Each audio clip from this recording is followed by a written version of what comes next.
The door to the Boone homestead swung open so hard it cracked against the inner wall, and Margaret stood there in the threshold with her arms braced on either side of the frame like she was the only thing keeping the whole world from falling apart. Her dark hair was loose around her shoulders, her dress dusty from 3 days of working the land alone, and her eyes, those fierce, river-brown eyes, were locked on the man standing in her yard with his hat in his hands and his head bowed low like a dog that had been caught stealing from the smokehouse. Harvey Underwood. He looked terrible. There was no other word for it. His face was gaunt beneath a beard he had never worn before, and the fine lines around his eyes had deepened into something that resembled not age but punishment. His coat was torn at one shoulder. His boots were cracked along the sole. He stood in the thin November light of 1878 in the red dust of Calhoun County, Texas, and he could not make himself look at her. Margaret did not move. She did not speak. The silence between them was not the comfortable kind they had once shared on this very porch. It was a live thing, coiled and dangerous, full of every word that had gone unsaid during the 14 months he had been gone. 14 months. No letter. No word through a passing rider. No goodbye. She had woken one October morning to find his side of the bed cold and his saddlebag gone from the hook behind the door. Just gone. As though he had never been there at all.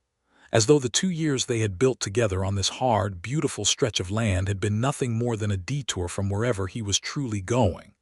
And now he was back, standing in her yard with his hat in his hands, and the shame on his face so thick it was almost visible, like heat rising off baked earth. Margaret finally pushed herself off the door frame and walked down the 2 porch steps.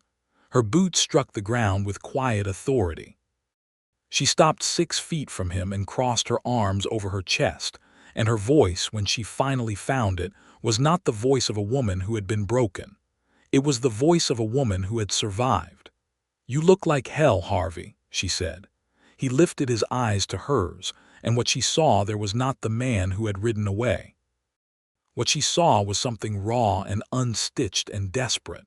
A man who had come all the way back across the territory not because he deserved to be here, but because he had nowhere else on earth that meant anything to him. "Margaret," he said, and her name in his mouth sounded like both a confession and a prayer. She held his gaze for a long moment. Then she turned around and walked back up the steps and through the open door, and she left it open behind her. Not an invitation exactly, but not a refusal either. Just an open door. Harvey Underwood stood in the yard for a long moment. Then he put his hat back on his head and he followed her inside. It had not always been like this between them. Once they had been the kind of people who were drawn to each other the way iron is drawn to a lodestone, not by choice exactly, but by something that felt older and truer than choice.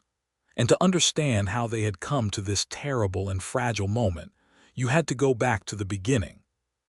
You had to go back to the spring of 1876, when Harvey Underwood first rode into the town of Hollow Creek, Texas, with nothing but a horse, a rifle, and a set of carpentry tools wrapped in oilcloth.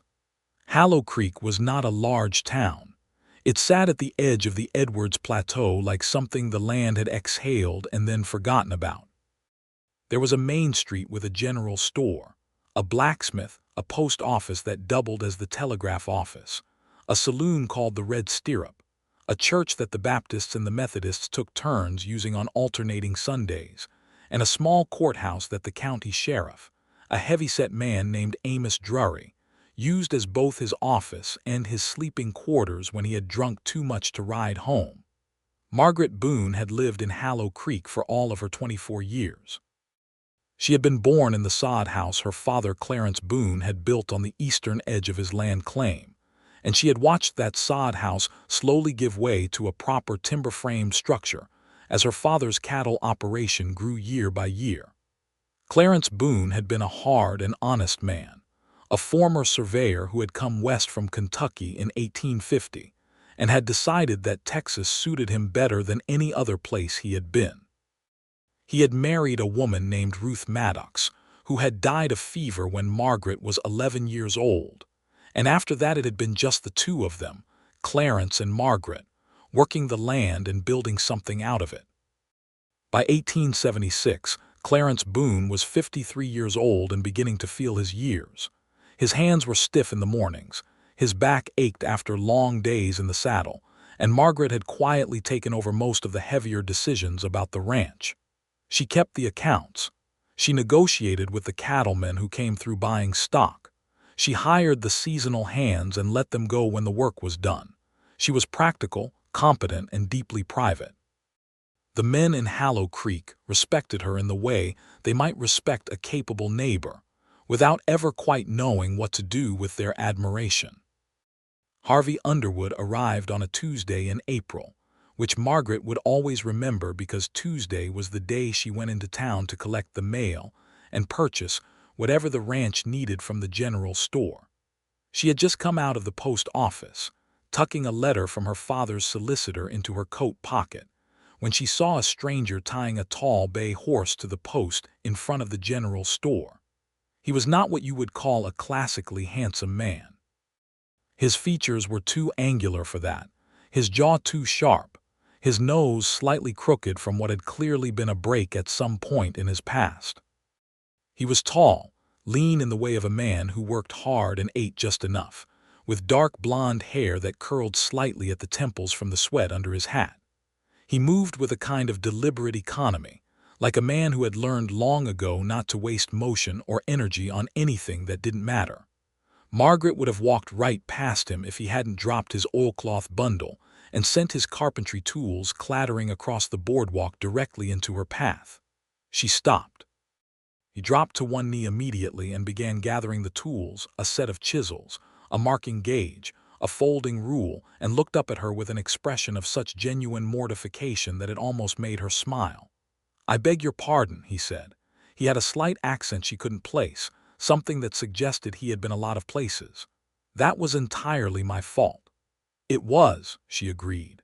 She bent down and picked up the marking gauge that had rolled closest to her boot and handed it back to him. Their fingers didn't quite touch. "Are you passing through or are you staying?" He stood and tucked the tools back into the oilcloth. "Staying, I think, if there's work." "What kind of work?"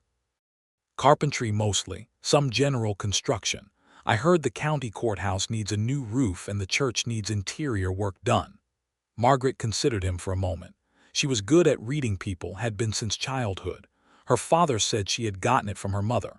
What she read in Harvey Underwood in that first moment was discipline, and beneath the discipline, something careful, something guarded, a man who had learned to hold himself close. "You should talk to Eb Haverstock at the general store," she said. "He knows everything that needs doing in this town. He'll point you in the right direction." "I appreciate that, ma'am," Harvey said. He touched the brim of his hat. There was nothing theatrical about it.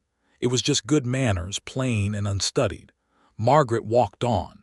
She did not look back, but she did think about him on the ride home, in the detached, analytical way she thought about most things. A man with carpentry tools and a broken nose and careful eyes. She filed him away under the heading of persons to be observed further and let the subject rest. It was 3 weeks before she saw him again.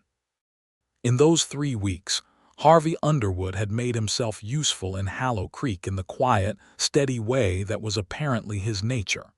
He had patched the courthouse roof in 4 days. He had started work on the interior of the church new pew supports, a repaired communion rail, replastered sections of the side walls. Eb Haverstock, who had hired him on for those initial jobs, had told half the county that the man worked like he was running out of time.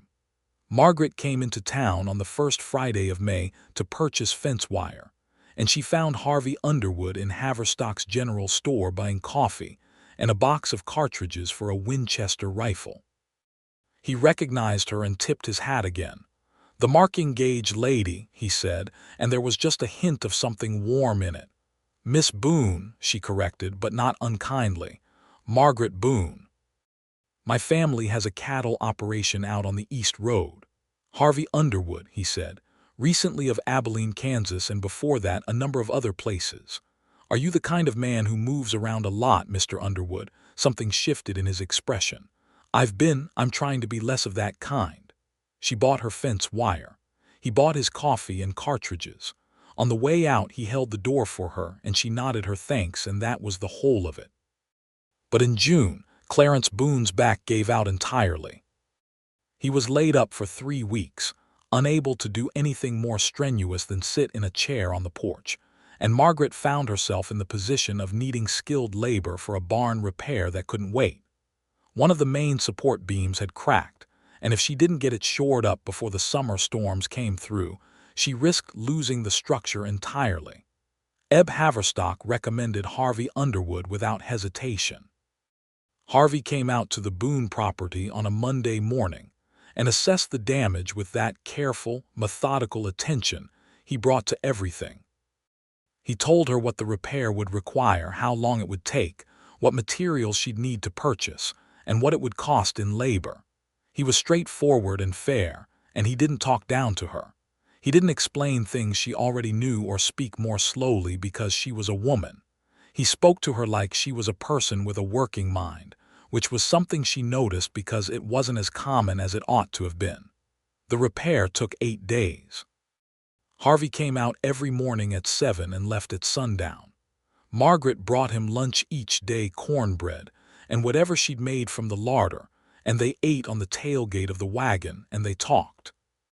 Not about anything deeply personal, not at first. They talked about the land, about the cattle market, about the repairs needed on different parts of the property, about the weather.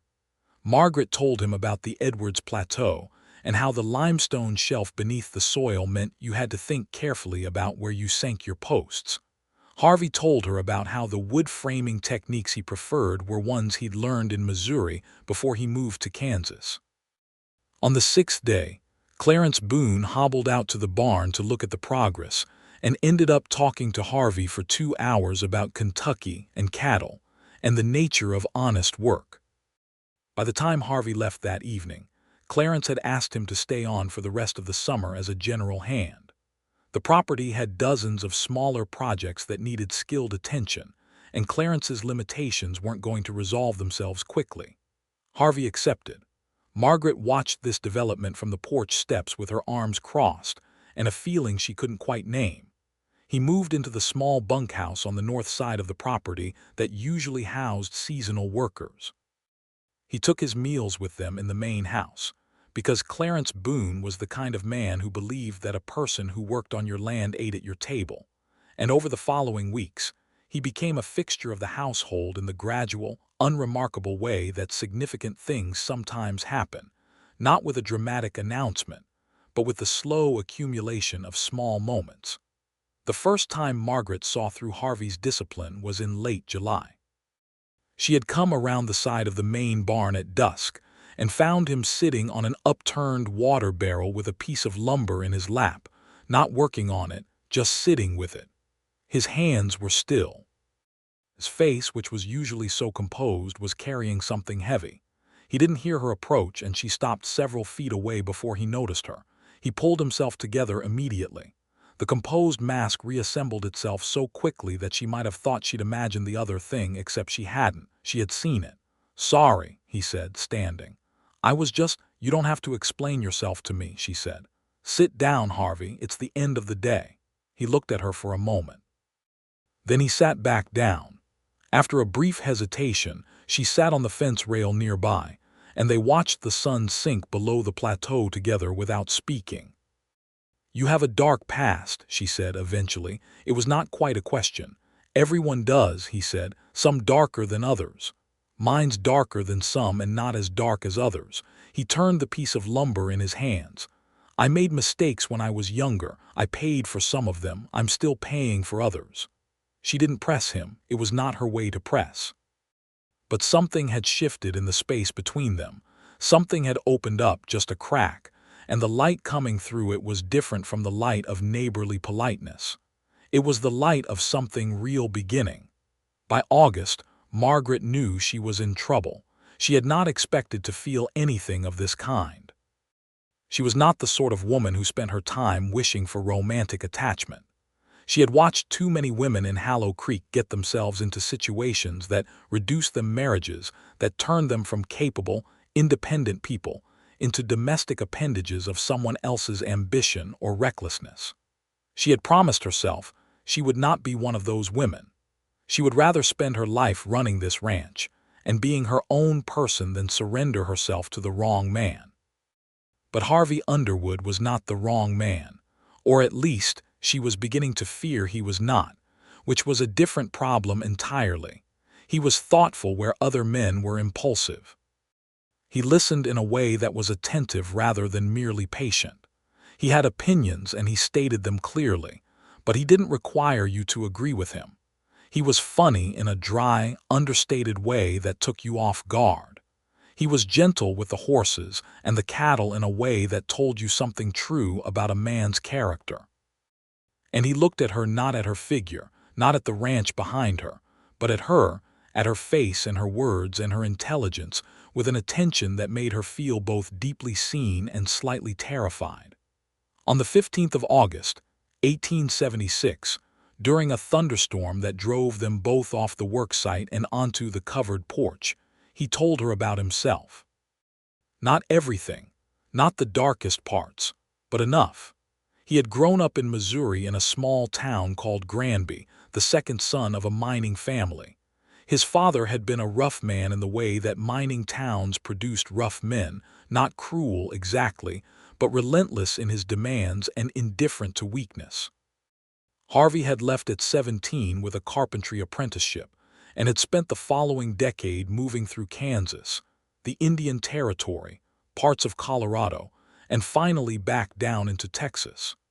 He had been in Abilene during the cattle drive years when the town was at its most violent, and he had seen things and done things during that time that he was not proud of. He had been involved briefly, he said carefully, with a group of men in Abilene whose business was not entirely legal. He had gotten out. It had not been simple. How not simple? Margaret asked. He was quiet for a moment. Outside, the rain drove down in solid sheets and the thunder rolled across the plateau like something looking for a place to land. A man was hurt, Harvey said. Not by my hand, but because I didn't stop it when I could have. I've been living with that ever since. Margaret was quiet for a long time. The rain pounded the roof. The night smelled of ozone and wet earth. Did you make it right? She asked. With the man who was hurt. I tried.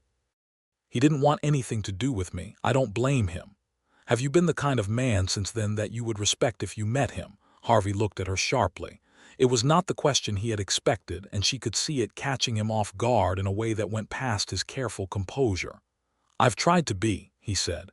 Then that's what I'm interested in, Margaret said. Not who you were when you were making mistakes, who you are now. They were married in the spring of 1877 in the Baptist church, whose interior Harvey had repaired, before about 40 people, including Clarence Boone, who cried quietly and unsuccessfully tried to hide it. Margaret wore her mother's wedding dress, altered to fit her longer frame, and Harvey wore a new suit that Eb Haverstock had ordered from San Antonio, and the preacher was a man named Reverend Cullen, who had been performing marriages in Hallow Creek for 20 years and had never once gotten through one without choking up himself. The first year of their marriage was the best year of Margaret's life. She would think this afterward, in the long, cold space of his absence, and the thought would be both comfort and torment, a beautiful thing that had happened that was also the wound. They were well matched in all the ways that mattered. They argued sometimes, but their arguments were honest and resolved themselves through the radical act of both of them being willing to be wrong.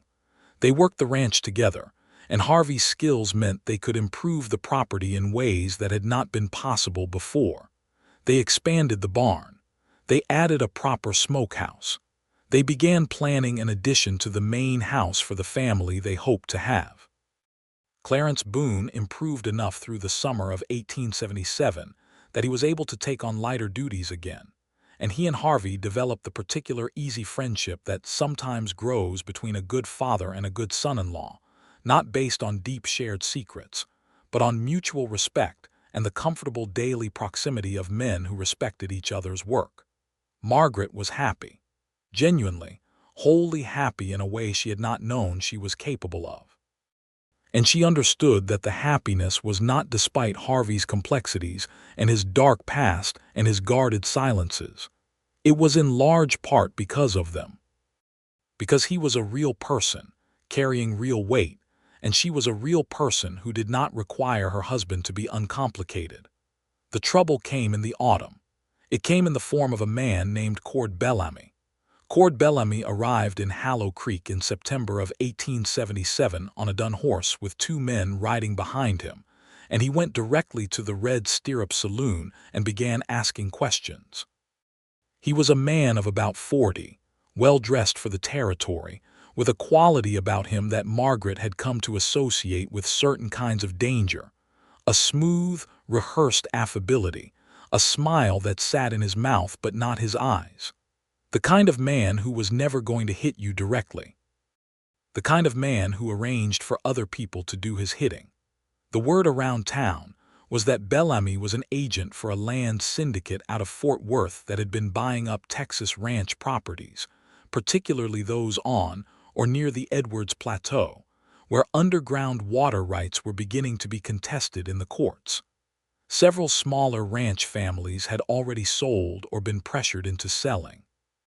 Harvey came home that evening with a stillness about him that Margaret had not seen since before they were married.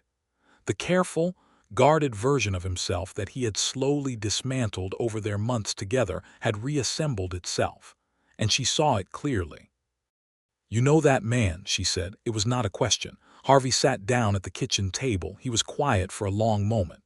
"From Abilene," he said. "He was part of the group I told you about." Margaret sat across from him. "He recognized you." "I don't know, maybe not yet. I was younger. I looked different." He ran a hand across his jaw. "But if he's here working for a land syndicate and he finds out I'm here, what would he do?" Harvey looked at her with those careful eyes. "He would use it. Whatever he could find from the past, whatever could hurt me or you or this ranch. He's that kind of man, Margaret. He builds leverage, that's what he does." She held his gaze. "Then we face it. Whatever it is, we face it together. It's not that simple." "Why not?" He was quiet for too long, and she felt the first cold finger of something along her spine. Not fear exactly. More like the particular premonition of a woman who is about to discover that the person she loves most in the world has not been entirely honest with her. "Harvey," she said, "what haven't you told me?" He told her then. The fuller version, the parts he had held back. In Abilene, during the years when the cattle town was at its most lawless, Harvey had been involved with Cord Bellamy's operation longer and more centrally than he had admitted. He had not just been on the periphery. He had been Bellamy's carpenter, not for houses, but for the kind of concealed storage spaces, false floors, and hidden rooms that a man engaged in illegal trading finds necessary. Stolen cattle documentation, whiskey that had bypassed federal taxation, and on at least one occasion, a cache of weapons that had been taken from an army supply depot. Harvey had built the hiding places. He had not asked questions about what was being hidden. He had told himself it was not his business, and he had taken his payment, and he had looked the other way, until the man was hurt. The man's name was Elias Fry. He was a deputy marshal who had gotten too close to Bellamy's operation and had been beaten badly enough that he had lost the sight in one eye. Harvey had known it was going to happen. He had heard Bellamy give the order, and he had not done anything to stop it because he had been afraid of what Bellamy would do to him. He had left Abilene a week later, not reported, not confessed, just left. He had carried it since then like a stone in his chest. Margaret sat with this for a long time. "Is Deputy Fry still alive?" she asked. "As far as I know, he went back to Missouri, but he knows who I am and what I knew. And Cord Bellamy, if he finds you here. If he knows you're settled, married, that you have something to lose," she understood it now. "He would use that. He would threaten to expose you, to bring Fry's testimony against you unless you cooperated with whatever he's doing with the land syndicate." "Yes," Harvey said. His voice was barely above a whisper. "That's what he would do." "Then we get ahead of it," Margaret said. "We go to Sheriff Drury. We tell him what we know about Bellamy. We get word to the federal marshal's office, Margaret. He said her name like something breaking. If I walk into Drury's office and admit what I was part of, I could go to prison. What Elias Fry could testify to, what you did in Abilene wasn't. It was enough. His hands were flat on the table. It was enough to cost us this ranch, this life, everything we've built. She looked at him. She looked at the fear in him, and beneath the fear she saw the shame, and beneath the shame she saw the man she had married, and she still loved that man even as she watched him making what she recognized, with the cold clarity she sometimes had, was a terrible mistake. "So what are you proposing?" she asked quietly. "I need time," he said.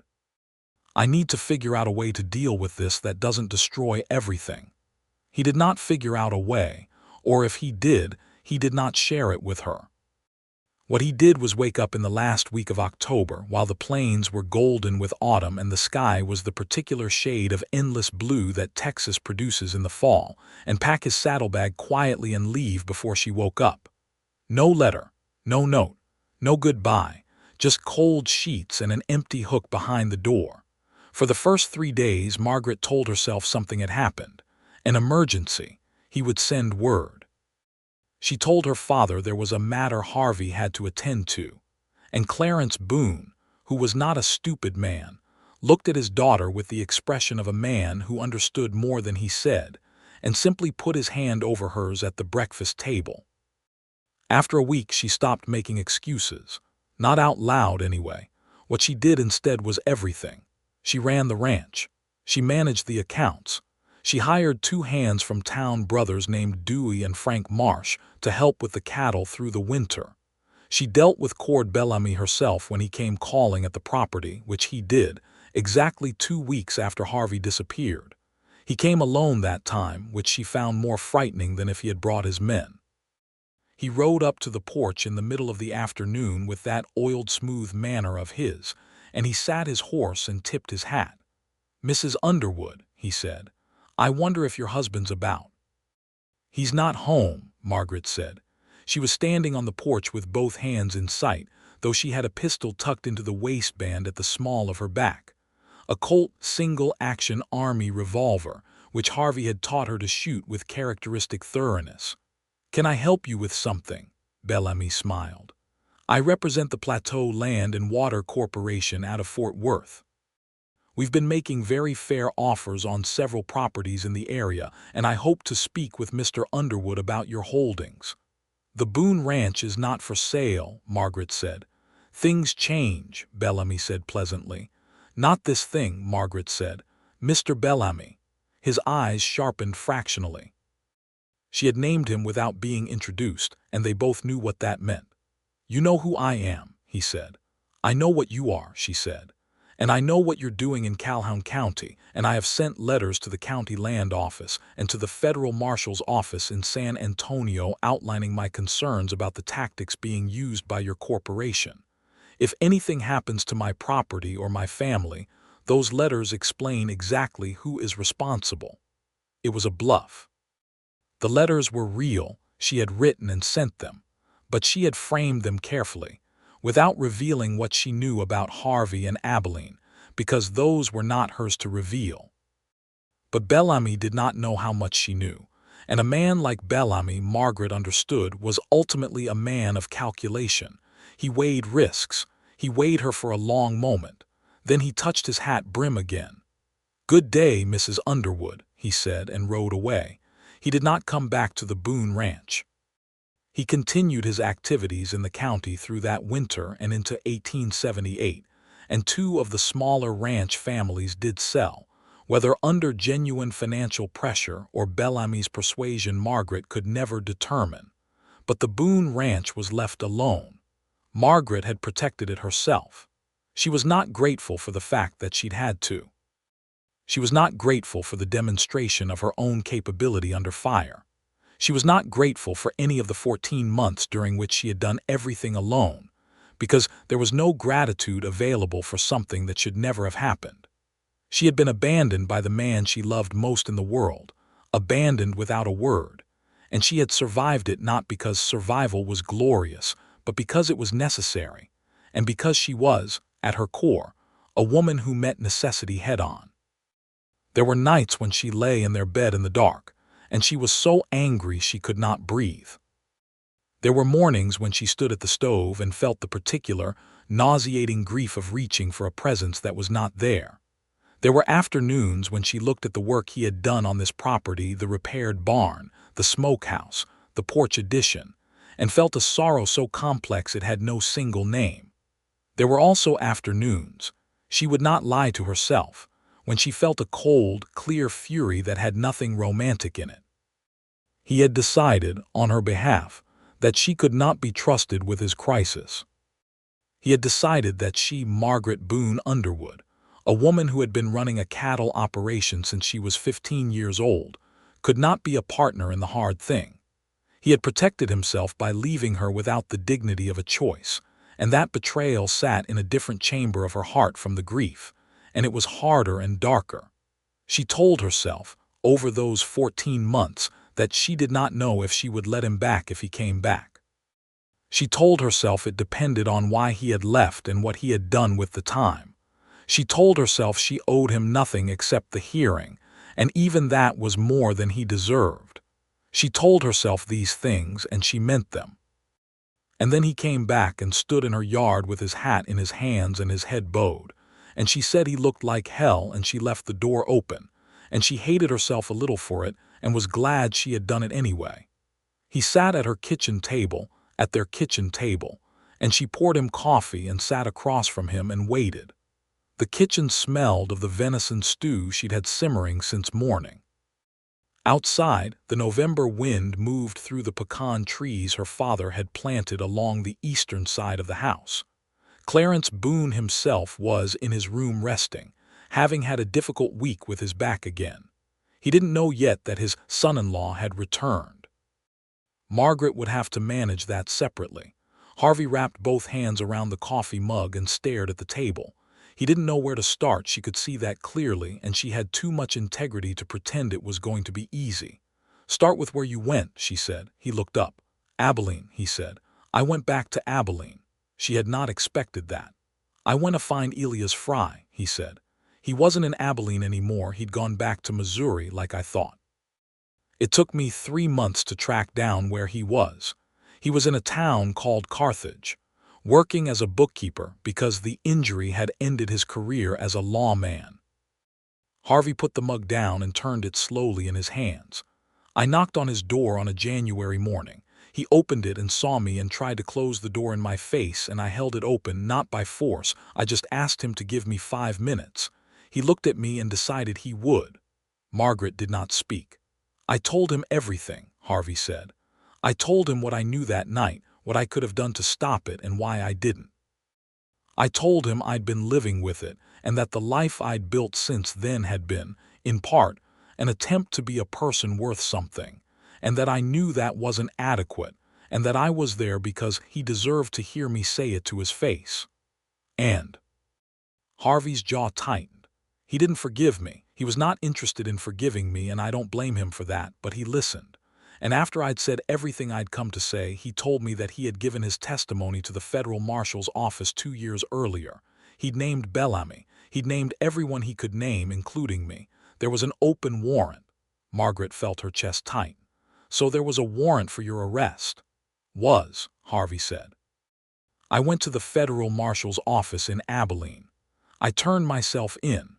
I gave them everything I knew about Bellamy's operation, names, methods, locations of the hidden spaces I'd built, the whole of it.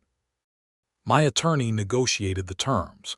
Because I had cooperated, and because I had no criminal record outside of the Abilene involvement, and because my testimony was genuinely useful in building the case against Bellamy, the charges against me were reduced to a misdemeanor, and I served a 3-month sentence in the county jail in Abilene."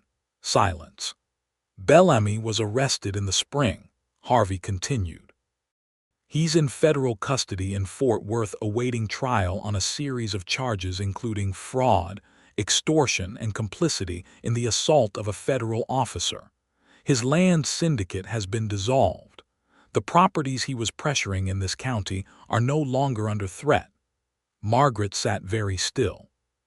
She thought about those letters she had sent to the land office. She thought about Bellamy riding away from her porch. She thought about the fact that even as she had been holding the line here, Harvey had been dismantling the threat from the other end, doing it the hardest possible way, by making himself face everything he had hidden from and by paying for it. "Why didn't you tell me?" she said. Her voice was very quiet. "Before you left, why didn't you tell me what you were going to do?" "Because I didn't know if it was going to work," he said. "Because I was afraid that if I told you I was going to turn myself in, you would try to stop me." And because he stopped. He pressed his mouth flat for a moment. "Because I was ashamed. I had hidden the truth of what I'd been, and I was ashamed, and I didn't know how to look at you and say all of it out loud. It was easier to leave." "Easier for whom?" Margaret asked. The words landed exactly where she meant them to. Harvey absorbed them. "For me," he said. "Easier for me, not for you. I know that. I knew it when I did it, and I've known it every day since." Margaret stood up and walked to the window. The pecan trees were bare now, their branches dark against the pale November sky. A hawk was working a slow circle over the south pasture. The ranch looked exactly as it had when she had stood at this window alone, and it also looked completely different, because he was here and the 14 months were behind them and everything was changed and nothing was resolved. "You made a choice on my behalf," she said, her back to him. "You decided I couldn't handle it. You decided I didn't get a vote. I know. I ran this ranch for 14 months alone. I stood on that porch and faced Cord Bellamy down without a weapon in my hands. I kept everything he wanted to take away. I did all of that without you." "I know," Harvey said again. "Don't ever do that again." She turned around. Her eyes were bright and her voice was steady, but her hands were gripping each other at her waist. "Don't ever, ever make a decision that large on my behalf without including me. I am your wife. I am your partner. If you are going to face a thing, you face it with me. If it costs everything, we watch it cost everything together. That is what marriage is. That is what I agreed to when I stood in that church and spoke those vows." Harvey stood up. He moved slowly, like a man who was not sure he had the right to cross the room, and stopped a foot from her. "I know," he said for the third time, "and I'm asking you if you can, if there's any possibility, to let me try to be what you need me to be." He met her eyes, and what she saw in his face was not the careful composure, not the disciplined mask. It was just him, all the weight of it, all the shame and the love and the desperate, terrified hope. "I will spend the rest of my life making it right if you let me." Margaret looked at him for a long moment. She thought about who he was and who he had chosen to be and the cost he had paid for choosing it. She thought about love, not the easy kind, not the uncomplicated kind that people sang about, but the real kind. The kind that has to survive betrayal and abandonment and come out the other side and decide with clear eyes whether it's still worth having. She unclenched her hands from each other. She reached out and took his face in both her hands, the way she used to do, and she felt him go very still under her touch. "You left without a goodbye," she said softly. "Yes," he said. "Promise me," she said. "If you ever have to go again, you say goodbye." His hands came up and covered hers, pressing them gently against his face. "I promise you," he said. "Margaret, I promise you." She leaned her forehead against his. Outside, the hawk had landed somewhere in the south pasture. The wind moved through the pecan trees. The venison stew simmered on the stove. "You should know," she said, her voice a little unsteady now, "that I am still furious with you." "I know," he said, "and I have a great deal more to say about it." "I know that too. But you can sleep in our room tonight," she said. "On your side of the bed, don't get ahead of yourself." She felt rather than heard the small, rough sound that came from his chest, something between a laugh and a sob, and his arms came around her, and she let them, and she held him back fiercely, and for a long while neither of them said anything at all. Telling her father was a separate challenge entirely. Clarence Boone received the news of Harvey's return with an expression that went through several phases in rapid succession: surprise, relief, anger, more anger, and finally a kind of exhausted pragmatism that was characteristic of a man who had spent his life farming a difficult piece of land and knew that not everything could be controlled. He and Harvey sat on the porch together the following morning, while Margaret gave them the privacy to have whatever conversation needed to happen between them. She could hear the low murmur of their voices for the better part of an hour. She did not eavesdrop. What passed between men of that kind was their own business, and besides, she was confident that her father would say to Harvey's face exactly what she herself believed needed saying. Clarence Boone had never been a man who left things unsaid when saying them mattered. When Harvey came back inside, his eyes were red at the rims, though his face was composed. He did not tell her what Clarence had said. She did not ask. Whatever it was, it had clearly been both fair and very hard. Her father came in for breakfast. He sat at the table, loaded his plate, and said, looking at Harvey, "You'll repair the fence on the south pasture today. It needs attention." "Yes, sir," Harvey said. And that was that, as far as Clarence Boone was concerned. Over the following weeks, the business of rebuilding was slow and patient, and not always comfortable. There were evenings when the tension between them was real and unresolved, when the wound of those 14 months opened itself up and had to be attended to honestly. There were conversations that were not easy. There were moments when Margaret's anger came to the surface suddenly, unpredictably, triggered by something small, and Harvey would meet it steadily, without defense, and she was learning to trust that steadiness because it had been earned rather than performed. There was also laughter. There was the ease that came back gradually between two people who were fundamentally well-suited to each other and had always known it. There were evenings by the fire when they talked the way they used to talk, about everything and nothing, and she watched him relax by degrees back into the man she had married. One evening in December, he was working at the kitchen table on a set of drawings for the house addition they had planned before everything fell apart. He was bent over the paper with his pencil and his folding rule, and she was watching him from across the room with the particular mix of tenderness and injury that still lived in her chest, and she said, "Tell me about the prison." He set the pencil down. He told her. All of it, the 3 months in the county jail in Abilene, the specifics of the cell, the men he had been held with, the work they were made to do. He told her without softening it or dramatizing it. He told her about the night he had lain awake thinking about her and had understood with a terrible and clarifying precision what he had done to her by leaving the way he did. That the decision he had made to protect her from knowledge of his crisis, to spare her from having to watch him go through the legal process, had been, at its core, an act of cowardice dressed up as consideration. That he had convinced himself he was protecting her when in fact he was protecting himself from having to face her while facing everything else. Margaret listened to all of it. When he finished, she sat with it for a moment and then she said, "Thank you for telling me the truth. It's the least I could do." "It's the most important thing you could do," she corrected him. "Truth is everything, Harvey. Whatever else we have or don't have, we have to have truth between us." "We do," he said. "We will." Christmas of 1878 was a quiet thing. They spent it with Clarence and the Marsh brothers and a young woman named Clara Finch, who had come to Hallow Creek in the spring and had begun working at the general store for Eb Haverstock, and had taken to spending Sundays with the Boone household in the comfortable, informal way that frontier communities generate social connection. There was a roasted pig and sweet potatoes and cornbread and dried apple pies, and Harvey played the fiddle, something Margaret had not known he could do, until he produced the instrument from his saddlebag the evening he returned, one of the few things he had brought back with him. And Dewey Marsh could not resist dancing even without a partner, which made everyone laugh until Clarence's eyes watered. In the firelight, Margaret sat close enough to Harvey that their shoulders touched, and she held a cup of cider, and she watched her family, the complicated, accumulated, mismatched family of a woman who had built a life, and she felt something loosen in her chest. Not all the way. Not yet. The 14 months still lived in her.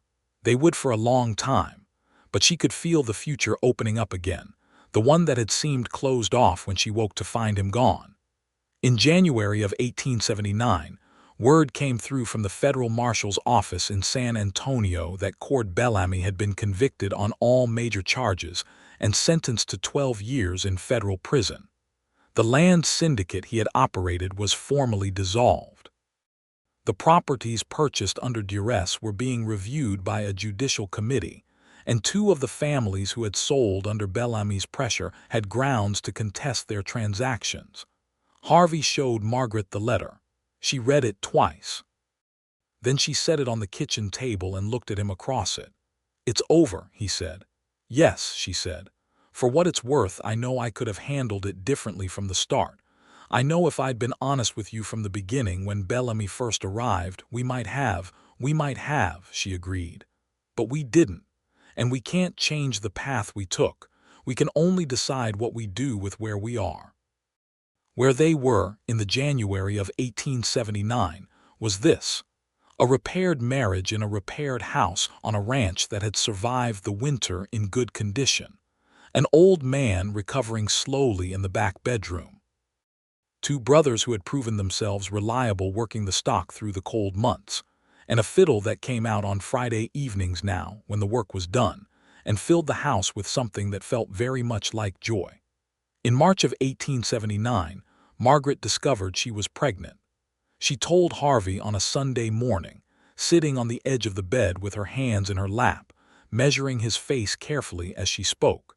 She had spent several days deciding how to feel about it herself. They were not technically back to where they had been. The wound was still healing. The trust was still being rebuilt, one day at a time.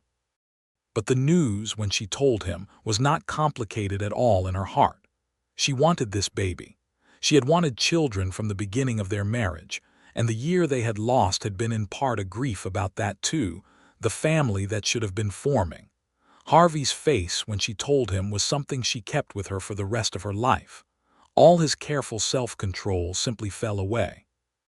He looked like a man who had been handed something he did not deserve and knew it, and the knowing made him grateful beyond any expression he could manage. He didn't say anything for a long moment.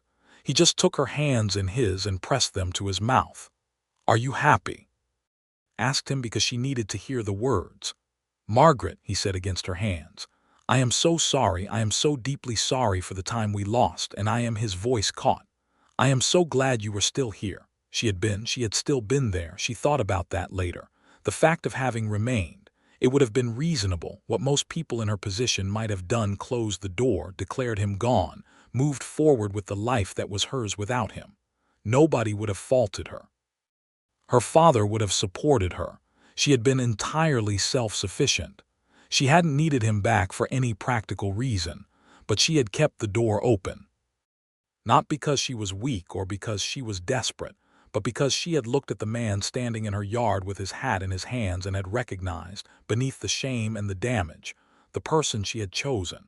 And she had believed, not blindly, not without conditions, but genuinely, that the person she had chosen was capable of being someone worth choosing again. She thought that belief was one of the truest things she had ever done. The pregnancy progressed well through the spring and summer. Margaret was healthy and stubborn, and refused to stop working in any meaningful capacity, though she negotiated with Harvey on the question of heavy lifting, and he negotiated back with a firmness that surprised and secretly pleased her. They were learning this new version of their partnership, the one that had been through something and come out changed on the other side. In June of 1879, Clarence Boone sat Harvey down and had a different conversation from the one they'd had in November. This one was about the ranch. Clarence was 60 years old and his back was not getting better, and he had been thinking about the future of the Boone property and what it should look like when he was no longer able to manage even the limited involvement he currently had. He told Harvey that he wanted the ranch to go to Margaret, which was never in question, but that he wanted Harvey on the deed beside her, because that was how he understood partnership to work, and because whatever Harvey had done and answered for, he had come back and he was earning his place again. Harvey told him he appreciated the offer, but that he would not feel right accepting it until Margaret herself invited it. Clarence Boone looked at his son-in-law for a long moment and said that he had been correct to leave that to Margaret and that he respected him for it. That evening, Margaret asked Harvey to sit with her on the porch. The summer evening was long and warm, the sky going through its slow progression from blue to amber to the deep reddish purple of a Texas sunset. The cattle were grazing in the distance. The pecan trees rustled softly. The baby moved in her, purposeful and absolute. "My father wants to put your name on the deed," she said. "I know. He told me. I told him it was your decision." She looked at the sunset. She thought about everything. The carpentry tools scattered across the boardwalk in town. The thunderstorm in July when he had told her about his past, the first layer of it. The night before their wedding when she had stood in her room in her mother's dress and felt, for the first time in her adult life, completely certain about something. She thought about waking up to cold sheets and an empty hook. She thought about an open door. "It's your name on the deed," she said, "if you want it." He was quiet for a moment. "Are you sure?" She turned her head and looked at him directly. He was looking back at her with that same clear attention he had always had, that quality of seeing her specifically, not the idea of her, not the function of her, but her. "I'm sure," she said. He reached over and took her hand and held it, and she let him, and they watched the sun finish its work on the horizon together. In September of 1879, she gave birth to a boy. He weighed 8 pounds and had dark blonde hair like his father and brown eyes like his mother, and lungs that he immediately deployed at considerable volume. They named him James Clarence Underwood James, because Harvey had a brother by that name he had lost track of in his traveling years, and hoped someday to find, and Clarence after a good and steady man who had spent 30 years making a life out of a hard piece of land, and deserved to have his name carried forward. Clarence Boone held his grandson for the first time sitting in the kitchen chair with tears running freely down his leathered face, making no attempt whatsoever to hide them. "He's got your nose," Margaret told Harvey from the bed. "My nose is crooked," Harvey said. "His is perfect," she said. "He'll grow into it." Harvey sat beside her on the edge of the bed and looked at the baby in his father's arms and then at his wife, and the expression on his face was the most complete thing she had ever seen on any human being. Not happiness exactly. It was larger and more complicated than happiness. It was a man looking at the life he had almost destroyed and understanding in his bones that it was real, that he was in it, that it was his. "Margaret," he said. "Don't start crying," she said, because she could see he was about to. "I'm not," he said, and immediately proved himself a liar, which she found so out of character and so thoroughly endearing that she started laughing, which made her wince because she had just given birth and laughing was not advisable, but she couldn't help it. Harvey laughed too, wiping his face with the back of his hand, and Clarence Boone looked across the room at his daughter and his son-in-law and said, with the satisfied authority of a man who has been proven right about something, "I told you. I told you both from the beginning." Neither of them asked him what he had told them. They already knew. The trial of Cord Bellamy concluded in October of 1879 in Fort Worth, and Harvey was called as a witness. He went. He told Margaret beforehand, several days in advance, walking her through every aspect of what was going to happen and when he would be back. He said goodbye to her on the porch in the morning with baby James on his hip, and he kissed her in the clear October light, and she watched him ride out and felt none of the dread she might have feared. He came back in a week as promised. The testimony had gone well. The conviction was confirmed. He brought her a set of embroidered handkerchiefs from a shop in Fort Worth because he knew she liked useful things, and he brought Clarence a bottle of Kentucky bourbon that made the old man's eyes light up like a boy's. And life resumed. It resumed and continued and built itself into something. The ranch grew. By 1881, they had expanded the herd and added 2 new permanent hands. Harvey's carpentry had developed a local reputation that brought him contract work from around the county, not because he needed the income, but because it was his skill and his pleasure, and Margaret had never been the kind of woman who would ask a person to set aside the thing that defined them. They had an understanding that he could take work as it came so long as the ranch didn't suffer for it. And Harvey was a man who took his commitment seriously, so the ranch never did. In the spring of 1881, Clara Finch married Dewey Marsh in the Baptist church, and Harvey played the fiddle at the reception until the dancing went on past midnight, and Margaret danced with her husband in the lamplight with James asleep in a corner in Clarence Boone's arms, and she thought that the world was, on balance, a very good place. She got pregnant again in the summer of 1881. This one she suspected early and confirmed to herself by mid-July, and she told Harvey at dinner one evening with deliberate casualness, and then watched his face go through the same sequence it had the first time, the controlled exterior cracking open into something completely unguarded and wholly glad. "Again," he said. "Again," she confirmed. He reached across the table and took her hand, and she turned her palm up and held his. Their second child was a girl, born in February of 1882, and they named her Ruth, after Margaret's mother.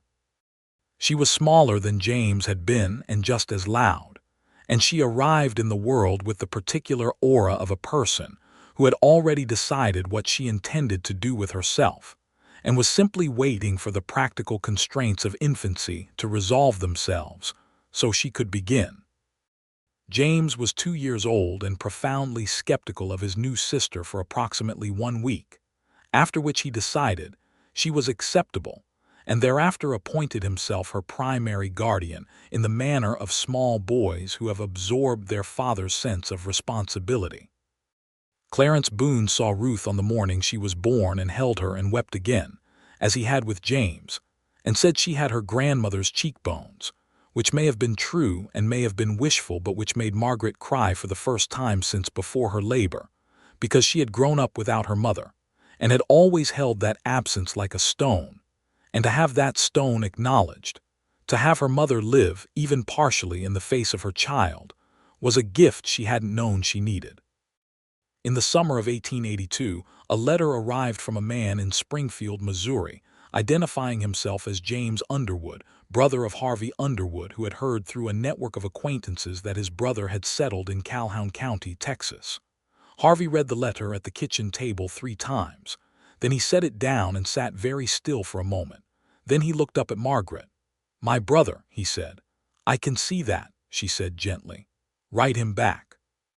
He wrote that same evening, a long letter that he kept private in the way he kept things that were truly personal, and Margaret respected that privacy and asked no questions.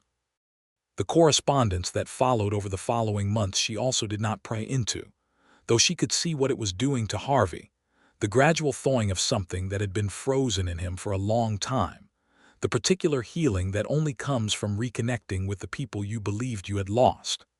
The following spring, James Underwood, who was a carpenter like his brother, which Margaret found charming and unsurprising, arrived in Hallow Creek with his wife Addie and their 3 children. They stayed for 2 weeks, sleeping in the bunkhouse and eating at the Boone table and filling the property with a noise and movement that delighted little James and Ruth, and exhausted everyone over the age of 30 in the most satisfying possible way. Harvey and his brother sat on the porch on the last evening of the visit after the children were in bed, and the women had gone inside, and Margaret, passing the window with a lamp, saw them from the glass, 2 men in the dark with their boots on the rail, talking with the ease and the silences of people who had found each other after a long time, and discovered the gap was not as wide as they had feared. She set the lamp down and leaned against the wall next to the window and let herself feel the fullness of it. The repaired world. The life that had been rebuilt from something broken into something that was, perhaps, more real and more durable for having been through the breaking. She thought about the morning she had found his side of the bed cold. She thought about the year of anger and grief and solitary competence. She thought about opening the door. She thought about love, the actual, complicated, mortal thing. Not the version from sentimental stories, but the version that exists between 2 people who have looked at each other's worst failures and decided, with full information, to remain. The version that is not effortless but is chosen daily, on purpose. She thought about her son sleeping in the back room with his hair curling at his temples the way his father's did. She thought about her daughter's grandmother's cheekbones. She thought about a fiddle playing on a Friday evening. She thought about a man who had stood in her yard with his hat in his hands and the whole truth of his failure written on his face, and who had become, in the years since, the most honest and attentive person she had ever known. She pushed herself off the wall and picked up the lamp and went back to the kitchen, and she stayed up reading until Harvey came in from the porch, and he stopped when he saw her, and she looked up from her book and they looked at each other in the lamplight. "Good visit," she said. "The best," he said. He meant more than the 2 weeks, she knew that. She closed her book and set it aside. He pulled the chair out and sat at the table with her, and she poured them both some of the cold coffee that had been sitting since dinner, because that was the kind of domestic detail that constituted their real life, and it was exactly the right thing. "I've been thinking," Harvey said, wrapping his hands around the mug. "About the property, the future of it." He looked at the table. "I want to build something specific on the east pasture. A proper stable, separate from the barn, with room for 6 horses and a tack room and a workshop attached. Something that could carry the ranch forward properly." When he stopped, Margaret looked at him steadily. "When my father is gone?" "Yes." His voice was careful. "He's slowing down more. His back this winter, I know," she said. "I've been watching it too." Clarence Boone was 67 years old and had been a strong and active man for most of his life, but the winters were harder on him now and the mornings were difficult. He did not complain because he was Clarence Boone and complaining was not in his nature, but the slowing was visible to people who loved him. "The stable is a good idea," Margaret said. "Design it properly and build it in the spring." Harvey nodded. He was quiet for a moment. "I want to be sure it's right, for you, for James when he's old enough, for Ruth." He looked at her. "Whatever I build on this land, I want it to last." Margaret reached across the table and covered his hand with hers.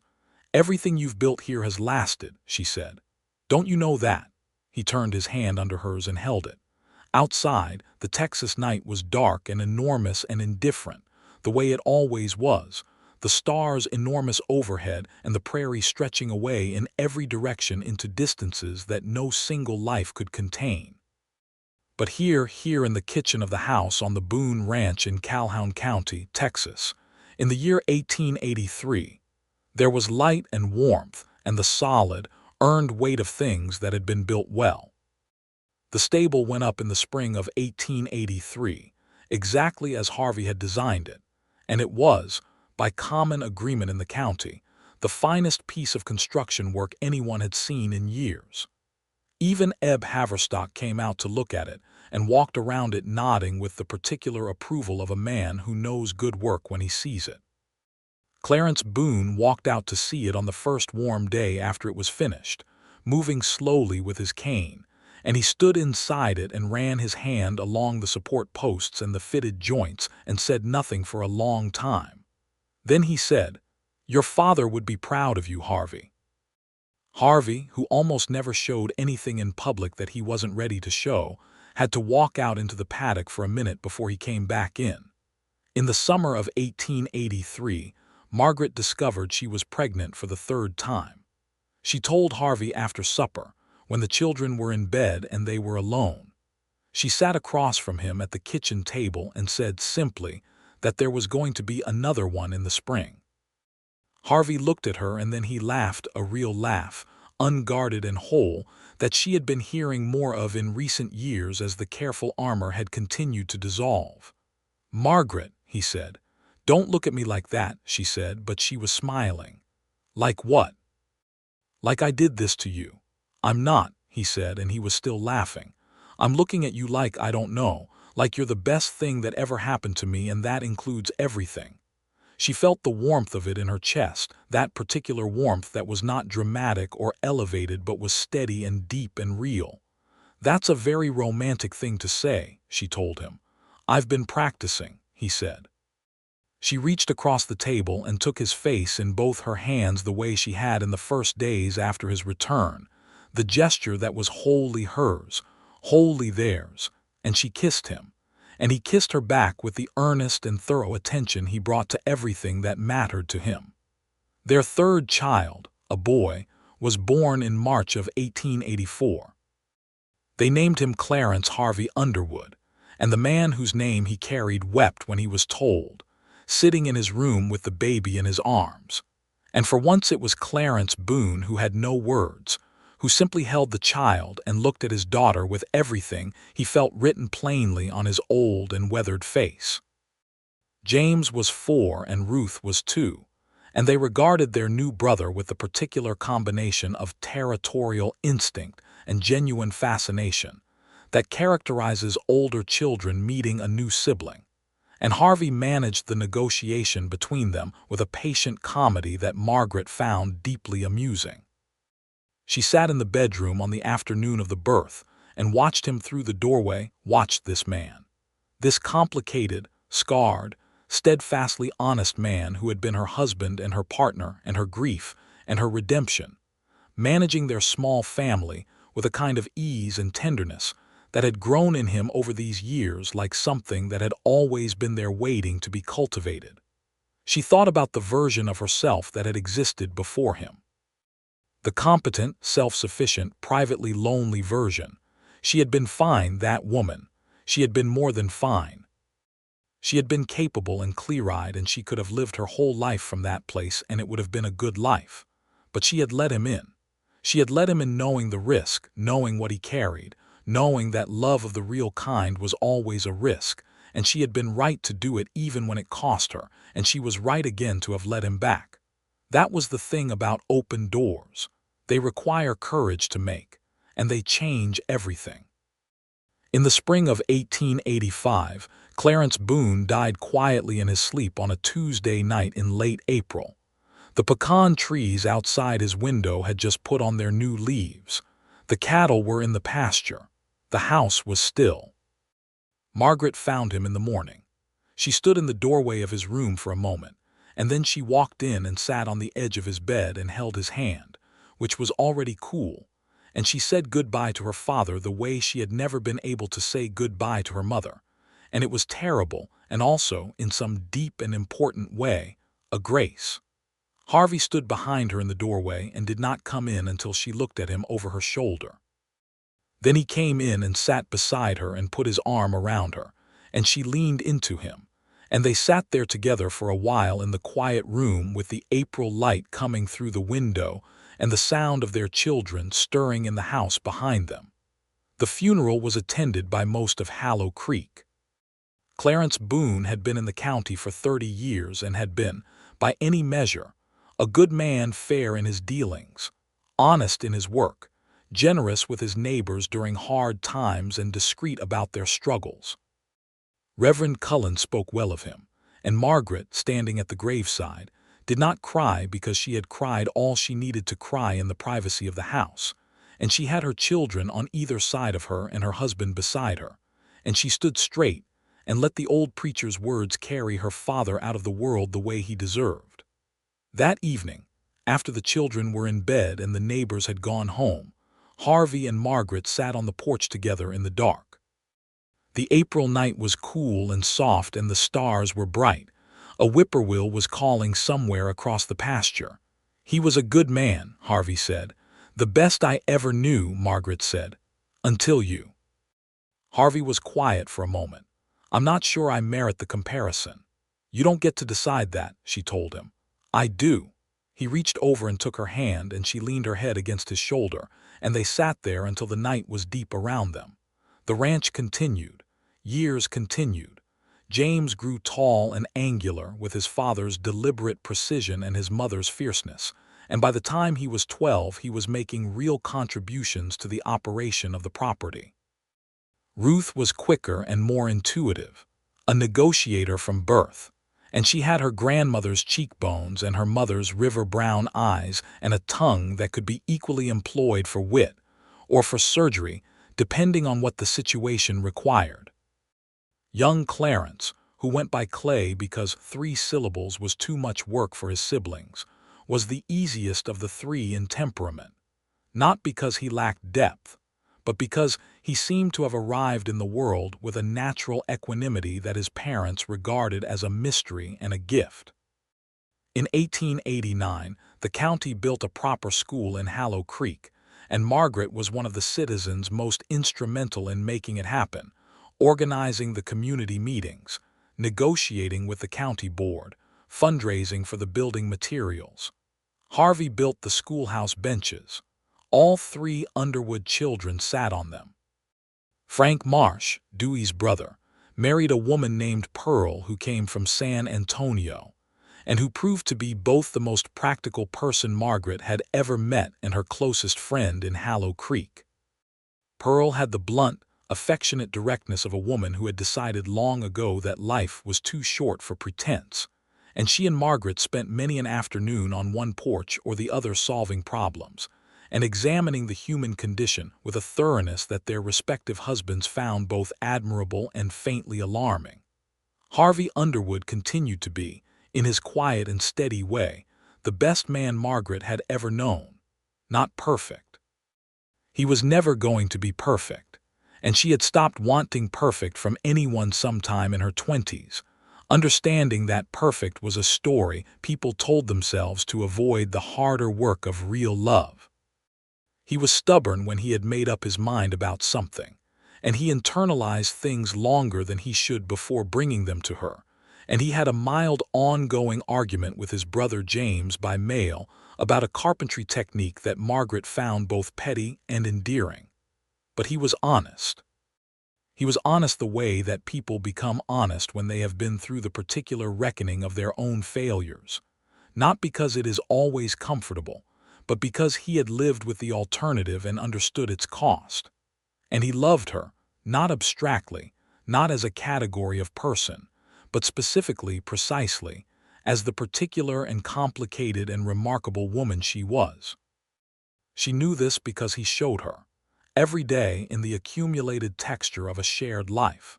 In 1892, when James was 12 and Ruth was 10 and Clay was 8, Harvey finished a project he had been working on intermittently for 2 years.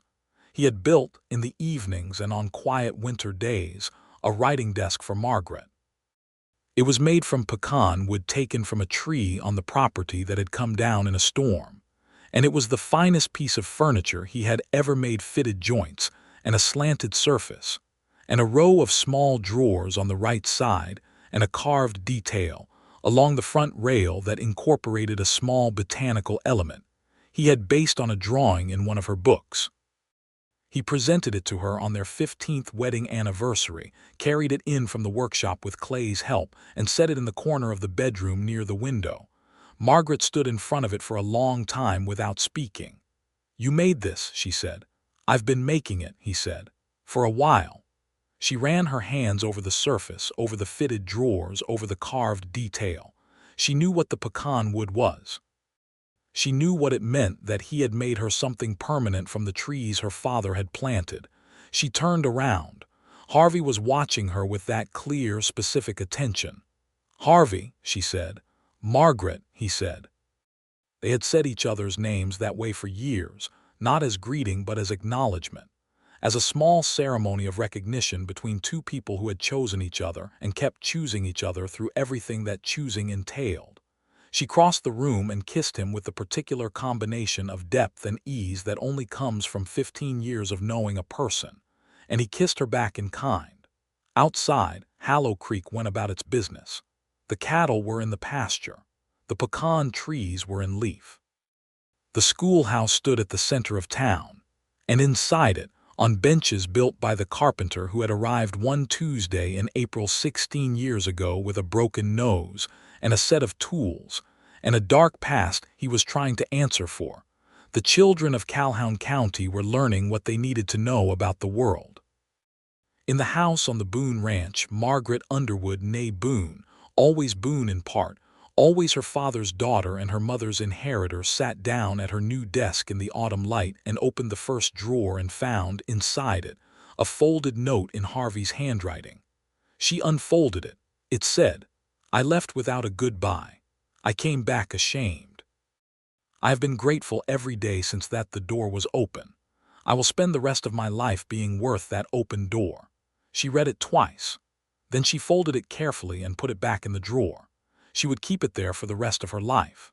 On the bad days and the easy days, on the days when the weight of everything felt too much and the days when the world was generous and bright, she would know it was there, that small piece of paper with its plain, undecorated truth. And the door of the house would remain open, the way doors should be, letting in the light and the air and the living world, and whatever came through it they would meet together, Harvey and Margaret Underwood, in the only way that had ever mattered between them. Together, with the full truth between them, and no goodbyes left unsaid.